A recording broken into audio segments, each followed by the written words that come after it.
What's good, guys? This is a clip from our latest episode of the Gaming on the Block podcast. Hope you guys enjoy. And there's actually something that I just thought about that I really want to kind of just throw out there is with all of this going like horizontal, right? Because obviously with the IBGs and everything, but we're moving in a more horizontal, trying to make it.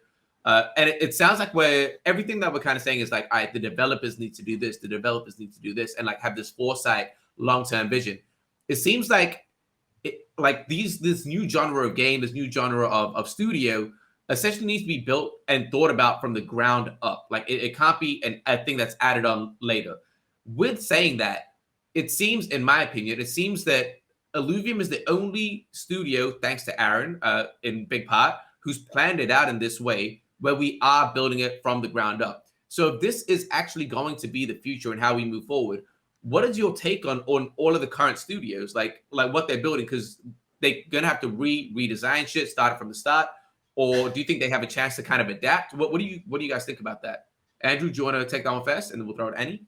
I mean, the thing is, like, maybe Illuvium's model works and it's wildly successful. Maybe some things work and some things don't.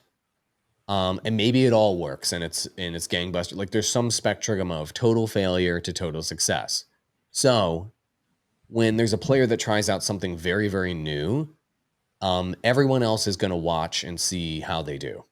And they're going to see which of the ideas that they used work well. Then they're going to copy paste those and implement those between 3 to 5 years later. And that's how it's going to play out with Illuvium. And so in the meantime, what the other game studios are doing are taking all the ideas they know work in Web 2, and they're just copy pasting those here into Web 3, and then taking the lowest possible risk with their tokenomics model, how they're integrating NFTs, what they're doing with interoperability.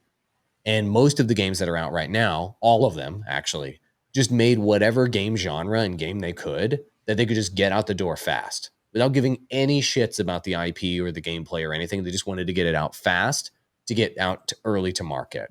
And that's why you see most games in most genres in Web3 right now with the same tokenomics models. They say, this other game in our genre had this tokenomics model, so we're going to use it. I've literally talked to the consulting firms that consult all these games and give them the copy-paste tokenomics model and bit on what to do. And I've fielded those with some of my consulting clients in the past. We didn't go with those models, but it's all the same model. And so why do they do that? Because they feel like they're taking less risk by copy pasting those models. I completely disagree. I think they're taking significantly more risk by not doing something different and taking a risk now. When you're this far out on the risk curve with any new technology, the unicorn players, the big players, aren't the ones that play it safe when you're primordial goo early. They're the ones that are taking risks. They're doing something new. They're doing something innovative, and they're trying to break shit. So all the players out there that you see are doing a crappier version of insert game X in Web 2 with a copy-paste tokenomics model, their chance of failure is significantly higher than people that are being wild and crazy like Illuvium and are at least trying new things. And it's actually almost guaranteed to fail if you're doing the safe play this early in a new technology. And so that's my view on that matter. So I'm hoping that Illuvium's model, my guess is most of what we're going to do is going to work, and then some things will not at all work. And we'll have to adjust and fix those. But the things that we do that do work, we'll catch the attention of the industry, and you'll see everyone else replicating those aspects. Maybe it's our tokenomics, maybe it's how we did interoperability, maybe it's revenue distribution, whatever it is. But people will pick up on those and they'll just use them. But we will be so much earlier and be the leaders with those items that hopefully that'll give us some sort of moat moving forward.